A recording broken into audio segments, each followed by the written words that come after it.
കണ്ടാൽ എന്നെപ്പോലെ തന്നെയിരിക്കുന്ന 389 കൂടപ്പിറപ്പ് എനിക്കുണ്ട് എന്ന് പറഞ്ഞാൽ നിങ്ങൾ വിശ്വസിക്കുമോ? അതെ, ഇത് കുട്ടിച്ചാത്തന്റെ കഥയാണ്.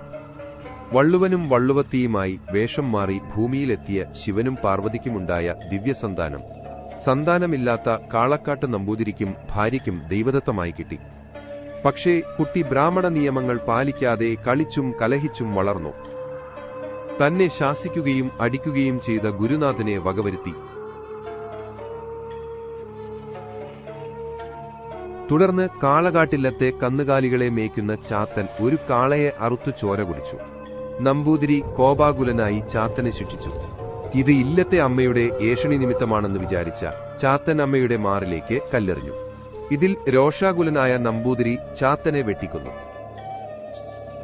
പക്ഷേ അവൻ പുനർജീവിച്ചു. വാശികേറിയ കാള കാട്ടുനമ്പൂതിരി കുട്ടിച്ചാത്തനെ 290 കഷ്ണങ്ങളാക്കി 21 ഹോമകുണ്ടങ്ങളിൽ അർപ്പിച്ചു. ഓരോ കഷ്ണത്തിൽ നിന്നും പുതിയ രൂപമായി കുട്ടിച്ചാത്തൻ അവതരിച്ചു. തീക്കുട്ടിയായും കരിക്കുട്ടിയായും പറക്കുട്ടിയായും അഗ്നിനൃത്തം വെച്ച് ചാത്തൻ കാളകാട്ടില്ലവും സമീപത്തെ ബ്രാഹ്മണ ഇല്ലങ്ങളും ചുട്ടുകരിച്ചു. ഉപദ്രവകാരിയായി നാട്ടിൽ നടന്ന ചാത്തനെ അടക്കാൻ കോലം കെട്ടി പൂജിക്കാൻ തീരുമാനിച്ചു. അങ്ങനെ കുട്ടിച്ചാത്തനെ തെയ്യമാക്കി ആരാധിച്ചു വരാൻ തുടങ്ങി.